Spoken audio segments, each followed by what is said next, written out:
This podcast is about entrepreneurship, spirituality, and self-care. My name is Lourdes, and I am the host of the show. Thank you for listening today. Hi, and welcome back, friends. And for those of you who are new here or who just found my podcast, I am a psychic medium, and this is a space where we talk about spiritual connection, energy, intuition, and what it actually looks like to live with one foot in this world and one foot in the next. Today, I want to talk about something I get asked a lot. And I mean a lot. Usually in a kind of a surprised, almost whispered way. Like the person asking isn't sure that they should be asking this question at all. Do you read oracle cards too? And honestly, that question lights me up every single time because it opens up a conversation I've been wanting to have for a while. So let's do this. Now, when most people think of a psychic medium, they picture a specific scene, right?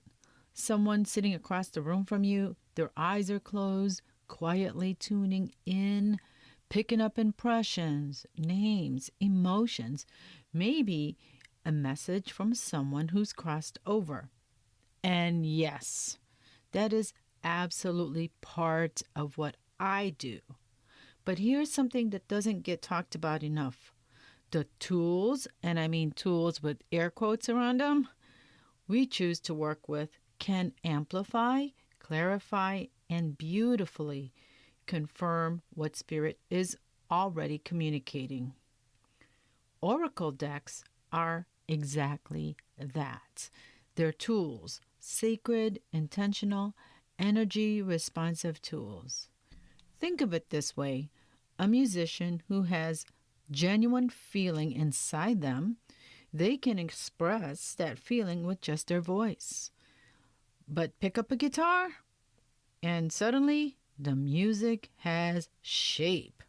It has texture. It reaches people in a different way. That's what oracle cards do for me in a reading. They give the energy a form to move through. They become a bridge, a visual language, a way for your guides, your higher self, the universe to say, yes, this. Pay attention right here. Now, I want to be really clear about something because I think there's a misconception worth addressing.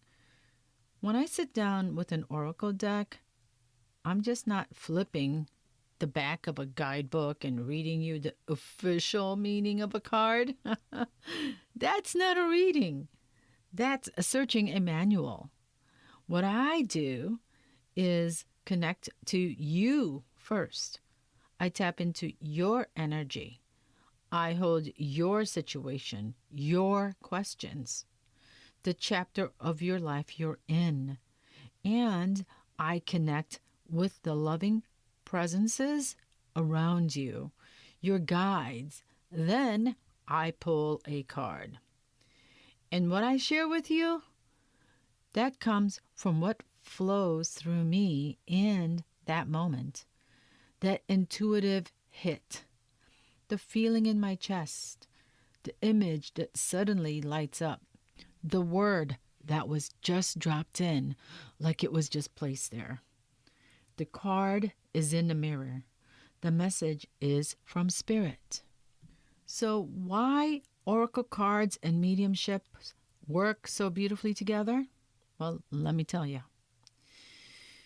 There are two things I need to explain here. Mediumship and oracle cards work well together because I think you understand this. It changes how you receive a reading. When a message comes through mediumship alone, it arrives as energy, impressions, symbols, emotions, names. That's incredibly powerful.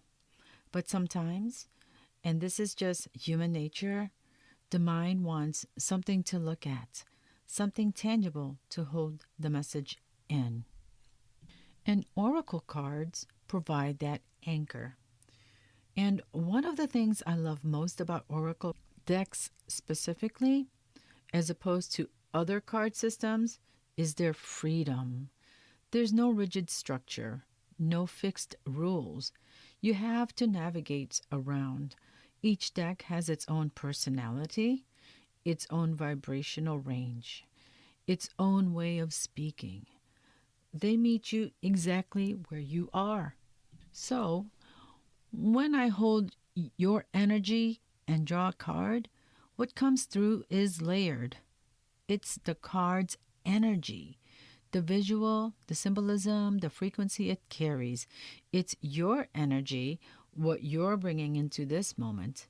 It's that message from your guides and what Spirit wants to highlight or confirm or gently redirect. And it's in my intuition, the thread that weaves all of it together into something coherent and meaningful for you specifically.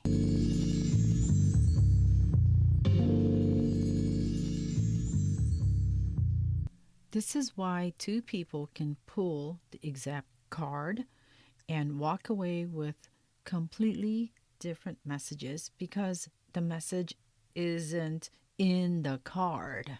It's actually in the connection. Okay, I want to take a moment to gently push back on something. There's this idea, and I think it comes from a place of not quite knowing how all this works, that you should only seek a reading when something is wrong, when you're heartbroken, or lost or desperate for an answer. And I get it. I really do. When life is hard, we reach for guidance.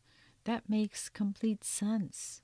But guidance from Spirit is not a 911 call, although sometimes it can be. It's a conversation, one you can have at any point in your life, not just the hard ones. A daily oracle card pull is one of the most beautiful ways I know to stay in that conversation, to begin each morning with an open hand and an open heart and just ask, what do I need to know today? What's the energy I'm stepping into? Where is my attention most needed? It's a practice of spiritual presence. And presence, as I've learned again and again in this work, is everything. And you know what else? Daily pulls also do something subtle that I don't think gets talked about enough. They train your intuition. Over time, even if you're not a reader yourself, you start to feel the energy of a card before you've fully processed its image. You notice what lands in your body. You develop discernment. You start to recognize the difference between your fear talking and your higher self talking. It's like going to the gym, but for your spiritual awareness. And for those of you who are just beginning to explore this world, daily oracle pulls are wonderful, low-pressure way to start. No complex system to learn, no rigid framework. Just show up, receive what's offered, and see what it stirs in you. Okay, I'm sure some of you are wondering, what deck do I get? Which oracle deck do I use? Will I tell you? Here's my honest answer.